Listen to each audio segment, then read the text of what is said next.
तो यहां पर श्री जी प्रत्युत्तर दे रही हैं, ठाकुर जी वंशी कैसी बजाते हैं? बोले ठाकुर जी जब वंशी का वादन करते हैं तो उस समय आकाश में ब्रह्मा, शिव, सनकादि, सरस्वती आदि सब देवी देवता कान लगा करके, चित्त लगा करके ध्यान से सुनते हैं।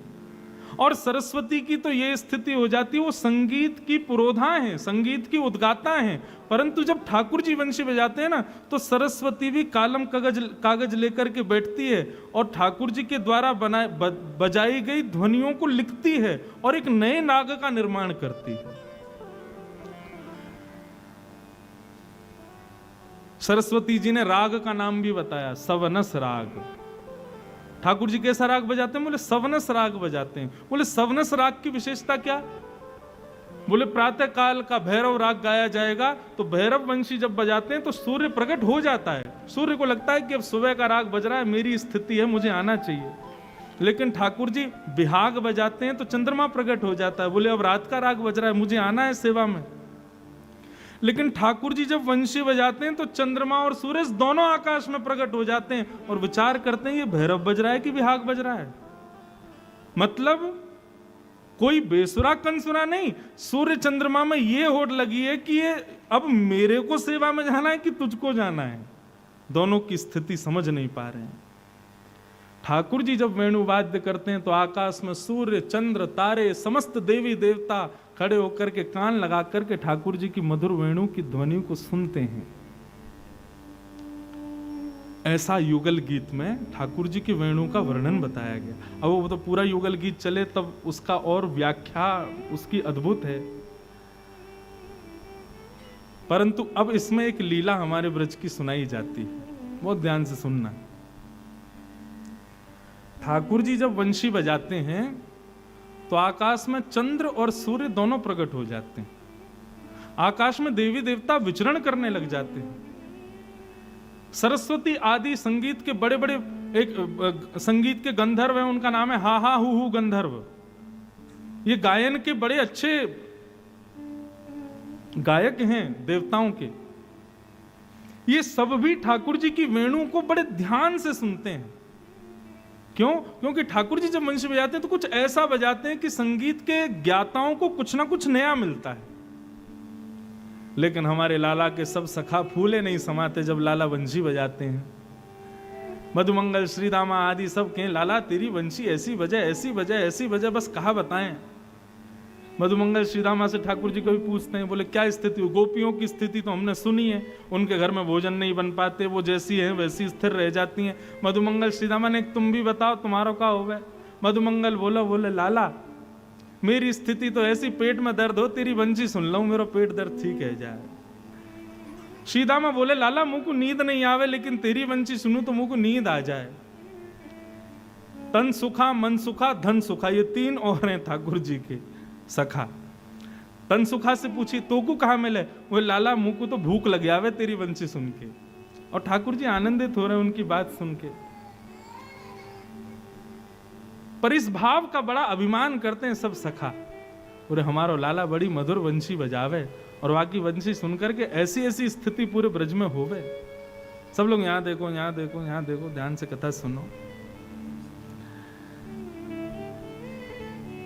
एक दिन ठाकुर जी ने ऐसी वंशी बजाई कि यमुना जल भर रही गोपियों की मटकियां लेकर के जा रही हूं, तभी ठाकुर जी ने वंशी बजाई, वो सबकी मटकियां, वो स्थिर स्थिति ऐसी होगी मटकियां गिर गई। तो मधुमंगल श्रीधाम बोले हमारे लाला की वंशी ऐसी है, कहा बताएं। कोई गोपी इनके कार्य भी पूर्ण ना है पामे। गोपी बोली हम जब तक सह रही हैं मधुमंगल, लेकिन जादना हमारी श्री जी अपने पे आ गई ना, तेरे लाला की वंशी धरी रह जाएगी। मधुमंगल बोलो तो फिर ले आओ श्री जी, आज है ही जाए, देख लें कौन ज्यादा ज्ञाता। सब सखियन ने जाकर के श्यामाजू के चरण में प्रणाम करके कही, बोले हे श्री जी, ये लाला और या के सबरे सखान ने हमारी नाक में दम कर रखो है। बोले कहा? बोले वही वंशी है, इन पर घूम फिर के कछु काम नहीं बनने हो तो वह वंशी बजा दें और हम वह वंशी को सुनकर के ऐसी है जाए कछु कही ना पावे। श्री जी ऐसे तो हम ब्रज में नहीं रह पाएंगे, कछु तो करना पड़ेगा। तो श्री जी बोली फिर एक काम करो। क्या? बोले श्याम सुंदर से कहो वो अपनी बंशी लेके आवे यमुना पुलिन पर, और हम अपनी वीणा लेके आ रही हैं, और कल नेक नेक है ही जाए, देखें कौन में ज्यादा ख्याति है। मधुमंगल श्रीदामा सदैव यही कहते रहे, बोले हमारो लाला बंशी बजावे, आकाश में देवता प्रकट है जाए, सूर्य चंद्र आदि सब प्रकट है जाए, नेक दिखाते दो इन लोगन को कि हमारी श्री जी कैसी। तो ललिता विशाखा ने जाके मधुमंगल श्रीदामा सबसे कही, भैया लाला ते कह दे कल बंशी लेके आए अपनी, और हमारी श्यामा जू भी आएंगी, कल पता चले ही जाए कि संगीत को सबसे बड़ा विद्वान कौन। मधुमंगल बोलो हाँ ठीक है। ललिता बोली लेकिन ऐसे काम नहीं चलेगा, पहले ही बता दे हारवे वारो कहा करेगो। मधुमंगल बोलो तेरी बात माने ललिता, जो हारेगो वो जीतवे वारे को सदा दास बन के रहेगो। अगर तुम्हारी श्यामाजू हारी तो वो हमारे लाल जी की सदा दासी बन के रहें, और यदि हमारो लाला हारो तो फिर हम वचन दे रहे हैं वो दास बनेगो। यही संकल्प से कंपटीशन जैसा एक रखा गया। ठाकुर जी लेके आए अपनी वंशी, और सब सखा जय जयकार करते आ रहे हैं, बोले नंद के लाला की जय, यशोदा दुलारे की जय, पूछरी के लौटा की खूब खूब प्यारे। या को अर्थ पता है? ठाकुर जी ने जब गिरिराज जी धारण किए तो गिरिराज जी अब इकन्नी उंगली पर धारण किए। हम लोग चित्रण में देखें कि गिरिराज जी टिक गए, लेकिन गिरिराज जी जब इकन्नी उंगली पर धारण किए तो वो थोड़े थोड़े ऐसे हिल रहे, कभी यहाँ को कभी वहां को। इस पर भी हमारे अष्ट सखा पद गाते हैं, कान्हा कुंवर के कर पल्लव पर मानो गोवर्धन नृत्य करे। श्री गिरिराज जी नृत्य कर रहे हैं, और जैसे ही गिरिराज जी एक तरफ को झुके तो सब ग्वाल वाल अपनी छड़ी लगावे, और जैसे वो कहते हैं जोर से जोर लगाओ, क्या बोलते हैं होइसा, क्या बोलते हैं हाँ, जोर लगा के होइसा। ऐसे ही हमारे सब ग्वाल वाल अपनी छड़ी को स्पर्श करा के हुप हुप अब ऐसे ऊपर को करें, इतने में ही ठाकुर जी संभाल लें, बोल जय हो प्यारे। तो इसलिए कहते हैं बोल पूछरी के लौटा की हुप हुप प्यारे। ये हमारे ब्रज को ही है, बाहर के लोग ना बोल पाएंगे, श्री जी वारे तो जाने ही ना है। तो सब जय जयकार करते आए। ठाकुर जी भी इतराते भय उमड़ घुमड़ करके अपनी वंशी लेकर के आए। सब सखियां सामने बैठी हैं। श्री जी एक तार को झंकृत करती जा रही हैं। क्यों? बोले क्योंकि वंशी बजते ही सब बेहोश रह जाएंगी। तो श्री जी की तार की जो झंकार है वो सब गोपियों को बचा रही है, वो सब सखियों की हृदय की स्थिति को वश करके बैठी है। और ठाकुर जी ने बजानी प्रारंभ करी वंशी। जैसे ही वंशी प्रारंभ हुई महाराज, ब्रजमंडल में आधे आकाश में अंधियारी, आधे आकाश में उजारो, सूर्य चंद्र प्रकट हो गए। मेघ के राग बजामे तो एक जगह वर्षा हो रही है, राग कुछ ऐसे बजामे तो मानो जैसे दीप प्रज्वलित हो रहे हैं। ठाकुर जी के रागों को देख करके समस्त राग रागनियां आकाश में प्रकट हो गए। प्रकट होकर के सब हाथ जोड़ने लगे, जय हो जय जयकार करने लगे। मधुमंगल श्रीदामा फूले नहीं समा में उछल उछल करके जय जयकार करें, जय हो हमारे लाला की। देखो कैसी वंशी बजा रहा है, आकाश में देखो सूर्य चंद्र प्रकट हुए, सब देवी देवता प्रणाम कर रहे हैं, हमारे लाला के आगे सब नतमस्तक हैं। ठाकुर जी ने खूब देर वंशी बजाई। गोपीन को मूर्छा तो आवे, लेकिन श्री जी की वीणा की एक झनकार उनको बचा रही है। जैसे ठाकुर जी ने वंशी को नाद विश्राम कियो, मधुमंगल बोलो और ही ललता, अब या के आगे भी कछु कोई बजा सके? हम तो कह रहे हैं या बात को यहीं पूर्ण करो, तो को भी बहुत काम होंगे, हमको भी बहुत काम है, हम भी जाएंगे। श्री जी से कहो अपनी वीणा लाल जी के चरणन में रखें और दासी बन जाएं सदा को, यही बात को विश्राम कर दें। ललिता बोली ऐसे काम ना चलेगा, हमारी श्री जी बजाएंगी। और सुनो अब तुम कान लगा के। ठाकुर जी बैठे हैं, सब सखा बैठे हैं। सामान्य हो गया मौसम, सूर्य चंद्र आदि सब स्थिर हो गए, सब चले गए, देवी देवता भी सब व्यवस्थित हो गए। और किशोरी जी अपने भाव में आती हैं। जैसे ही वीणा को अपने हाथ में धारण करके अपने एक हाथ से जैसे ही झंकृत करती हैं, एक झंकार होते ही आकाश में सूर्य चंद्र पुनः प्रकट हो गए, सभी देवी देवता प्रकट हो गए। यमुना जल में समुद्र के भांति लहरें उठने लगी, पृथ्वी पर भूचाल आने लगा, पृथ्वी हिलने लगी, डामाडोल हो गई एक झंकार होने मात्र से। किशोरी जी ने एक झंकार के बाद जब दूसरा स्वर लगाया तो स्थिति ये हुई कि आकाश में ब्रह्मांड का भेदन हो गया, सभी देवी देवता धड़ाम से पृथ्वी पर गिरे और गिर करके हाथ जोड़ने लगे, श्री जी नूतन प्रलय हो जाएगा, आपके आगे नतमस्तक होकर प्रणाम करके निवेदन कर रहे हैं। इससे आगे की स्थिति इस सृष्टि की नहीं है आपको सुनने की, आप कृपा करके इस वादन को यहीं विश्राम करो। किशोरी जी ने केवल 2 तार छेड़े तो ये स्थिति हुई कि सब देवी देवता 33 कोटि देवता सब नतमस्तक होकर श्री जी के सामने नतमस्तक होकर के बैठे हैं।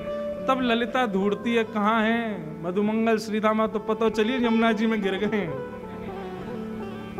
ऐसा प्रलय नूतन भयो है कि सब गिर गए यमुना जी में। और तब ढूंढे, बोले श्याम सुंदर कहाँ है?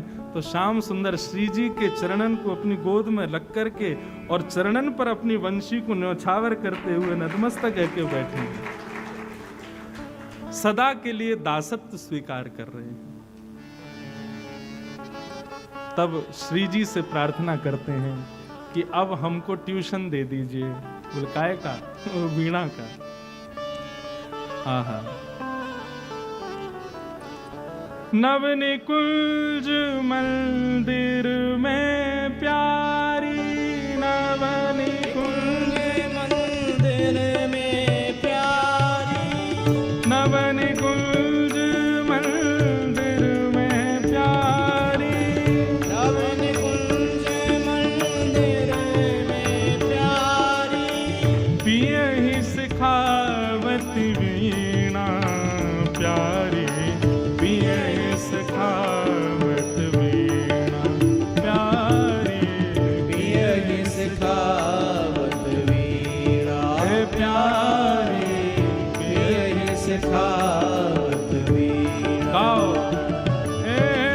नवनिकुंज मंदिर में प्यारी, नवनिकुंज मंदिर में प्यारी, पियहि सिखावत वीणा प्यारी, पियहि सिखावत वीणा प्यारी, पियहि सिखावत वीणा। श्यामा जो पियहि सिखावत वीणा, श्यामा जो पियहि सिखावत। बोलो युगल बिहारिणी बिहारी सरकार की।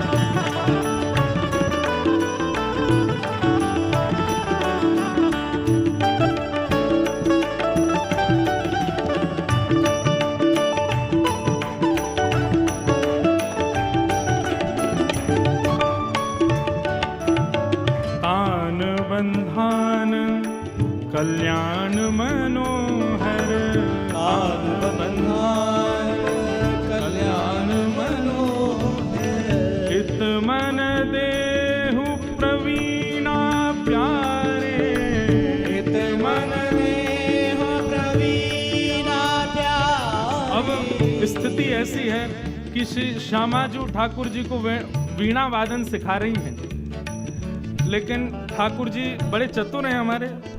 किशोरी जी कह रही हैं ऐसे पकड़ो, दूसरा हाथ ऐसे रखो, ऐसे बजाओ, ऐसे स्वर साधो, लेकिन ठाकुर जी जानबूझ करके गलत बजा रहे हैं। श्यामाजू कह रही हैं इतमन देहु प्रवीणा, अपना मन लगाओ, मन लगा के सीखो। ठाकुर जी बोले हमसे बज ना रहो, आप एक काम करो, अपनी वीणा छोड़ो, हमारे संग आके न हमारे हाथन को साध के न बढ़िया से बताओ कैसे बजाना है। और स्थिति यह है कि श्री जी और ठाकुर जी अब एक ही वीणा को बजा रहे हैं। किशोरी जी ठाकुर जी के हाथ को पकड़ करके रख रही हैं और बजा करके बार बार बता रही हैं ऐसे बजाओ। तान बंधान कल्याण मनोहर,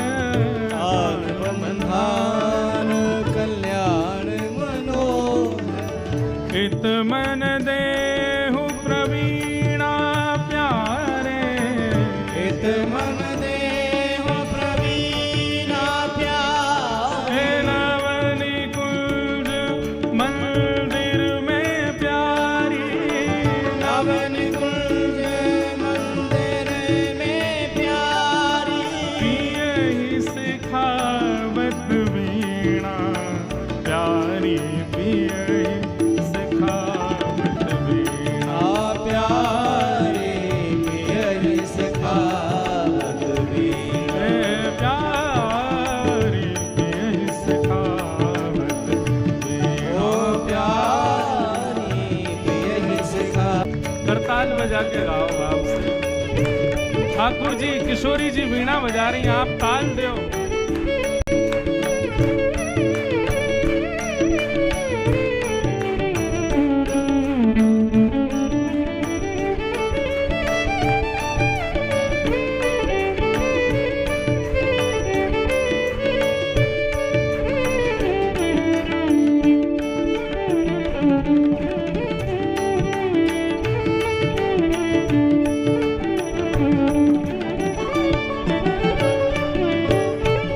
लेत संभारी संभारी सुधर वर, लेत संभारी संभारी सुधर, नागर कहत फवीना प्यारी, नागर कहत फवीना प्यारी, श्री विठ्ठल विपुल विनोद विहारी, विठ्ठल विपुल विनोद बिहारी, विठ्ठल विपुल विनोद विहारी, श्री विठ्ठल विपुल विनोद बिहारी, जानत भेद कबीना प्यारी, जानत में फवीना प्यारी, नवनी कुंज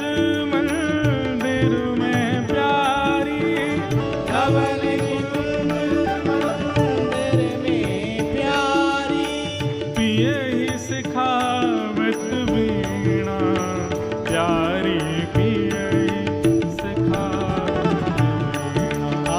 प्यारी पियहि सिखावत वीणा, श्यामा जो पियहि सिखावत वीणा। श्यारी पियहि सिखावत, नवनी कुंज मंदिर में प्यारी, नवनी कुंज मंदिर में प्यारी, नवनी कुंज मंदिर में प्यारी, नवनी कुंज मंदिर में प्यारी, पियहि सिखावत वीणा प्यारी, पियहि सिखावत वीणा प्यारी पियहि सिखावत वीणा, प्यारी, पियहि सिखावत वीणा। प्यारी पियहि सिखावत वीणा। बोलो रक्षक बिहारी लाल की। की जय।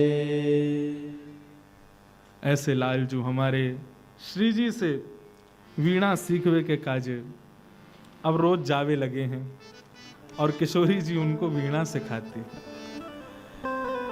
बंधु ये सब लीलाएं ठाकुर जी, ऐसा नहीं है कि श्रीधाम वृंदावन में जब ठाकुर जी का अवतरण हुआ तभी की ये लीलाएं हैं। अरे ये लीला अनादि काल से चली आ रही हैं। गोलोक में अप्रकट वृंदावन में ये लीलाएं निरंतर होती रहती हैं और नवीन नवीन लीला। अब ये सब लीला भागवत में वर्णित नहीं है, ये सब लीलाएं कहीं और वर्णित नहीं है। ये सब लीलाएं रसिक जनों को मंत्र के जप के प्रभाव से उनके चिंतन में, उनके मानसी में उनको दर्शन देती है। हमारे ब्रज के रसिक जन नेत्र बंद करके मानसी में रहते हैं और मानसी में ही ठाकुर जी को लाड़ लड़ाते हैं। नुकुंज बना करके श्यामा श्याम को वहां बिठा करके उनके नवीन लीलाओं का दर्शन करते हैं और फिर उस दर्शन को लिखते हैं, तब ये लीलाएं प्रकट होती हैं। इसका मतलब अप्रकट वृंदावन में आज भी ये समस्त लीलाएं चल रही हैं। बस वो बात है कि आजकल ऐसे रसिक बच्चे नहीं जिनको मानसी में ये दर्शन हो।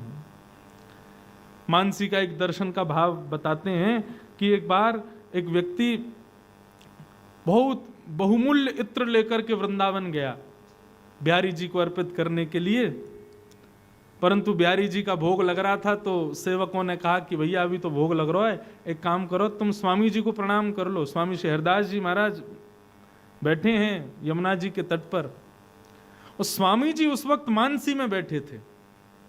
मानसी का भाव ये कि ब्रजरज तन पर लपेटे और नेत्र बंद करके अपने हृदय में प्रवेश कर जामे, वहीं कुंज बना के श्री लाडली लाल जी को आनंद करामे। तो स्वामी जी मानसी में बैठे थे, इतने में ही वो रसिक आया और आकर के उसने स्वामी जी को प्रणाम किया। अब स्वामी जी तो देह से वहां थे, स्थिति कहीं और थी। उसको अपने इत्र का बड़ा अभिमान की बड़ा बहुमूल्य इत्र लेकर के आया हूं, तो उसने ढक्कन और खोल दिया और स्वामी जी के समीप कर दिया कि सुगंधी आएगी तो इनका ध्यान व्यान टूटेगा, ये पूछेंगे भैया सुगंधी कहां से आई, तो मेरी चर्चा होगी, प्रशंसा होगी। लेकिन स्वामी जी की स्थिति ऐसी थी कि स्वामी जी थोड़े से मानसी के भाव में थे, कभी मुस्कुरा में, कभी प्रश्वेत के बिंदु मुख पे आ जाएं, कभी बोह मरोड़े, मतलब कोई लीला हृदय में चल रही है, लेकिन वो बाहर का व्यक्ति उसको पहचान नहीं पा रहा। तभी स्वामी जी थोड़े से ऐसे भये कि मानो जैसे कोई हड़बड़ाहट भई हो, कोई जल्दी भई हो, आसपास हाथ घुमाने लगे। इतने में ही वो इत्र को भाव हाथ में आया और स्वामी जी ने उस पात्र को उठा करके यमुना जी में फेंक दिया। और जो व्यक्ति इत्र लेके आया उसने मन में विचार किया, इतना महंगा इत्र लेके आया वृंदावन में बिहारी जी को अर्पित करने, और ये बाबा विचार पता ना कहा आया कि बुद्धि सना फेंक दियो मेरा इत्र, आज के बाद वृंदावन नहीं आऊंगा, यहाँ पे सब ऐसे ही हैं, सब उसके मन में तो ये भाव आ गए। परंतु तभी थोड़ी देर में ही स्वामी जी का मानसी भाव विश्राम हुआ, यमुना जी को प्रणाम किया, ब्रजरज माथे से लगाई और उस बालक को देखते ही बोले जाओ बिहारी जी को दर्शन करो। उसने तो विचार किया अब आए हैं तो दर्शन कर चलते हैं। जैसे ही भीतर प्रवेश किया, निधिवन राज के प्रत्येक वृक्ष गुल्म पत्रों पर वो इत्र की बूंदें पड़ी हुई थी, छींटे पड़े हुए थे। और जब जाकर के निधिवन राज के कुंज में श्री कुंज बिहारी जी का दर्शन किया तो सिर के मुकुट से लेकर के नख तक श्री बिहारी जी उसी इत्र में स्नान करके खड़े हुए थे। दर्शन नहीं किए, प्रणाम नहीं किया, दौड़ करके स्वामी जी के पास गया, चरण पकड़ लिए, बोले स्वामी जी ये क्या था, मेरी स्थिति से परे है ये बात, मुझे समझाइए, नहीं तो मैं पागल हो जाऊंगा। अभी आपने जमुना जी में फेंका, बिहारी जी का स्नान कैसे हो गया उस इत्र से। तब स्वामी जी अपने मानसी का भाव का उद्घाटन करते हुए बताते हैं, बोले लाला जब तू आयो ना तब मानसी में होरी चल रही श्यामा शाम की, और या नंद के लाला ने ऐसा चटक रंग डारो हमारी श्यामा जू पे, तो श्यामा जू ने मुंह को आज्ञा दी, बोले ऐसा रंग लेके आओ या कार्य को और कारो कर दूंगी। तभी मैं रंग ढूंढवे निकलो, लेकिन तभी तेरी सेवा को वो इत्र मेरे हाथ पड़ गया, मैंने जाके श्यामा जू को दिया और श्यामा जी ने वो पूरा इत्र ठाकुर जी पे छिड़क दिया। मानसी में की गई लीला प्रत्यक्ष वहां प्रकट हुई, ये आज भी होती है। हमने कई संतों के मानसी में भाव में रहने वालों के दर्शन किए हैं। ऐसी मानसी में लीलाएं प्रकट होती हैं और उन लीलाओं को वे रसिक जन इन पदों के माध्यम से लिखते हैं और हम आप सब उसमें आनंदित होते हैं। लेकिन इनको सुनने मात्र तक मत रहो, ऐसी मानसी की स्थिति हमारी भी बने, ऐसा प्रयास करो।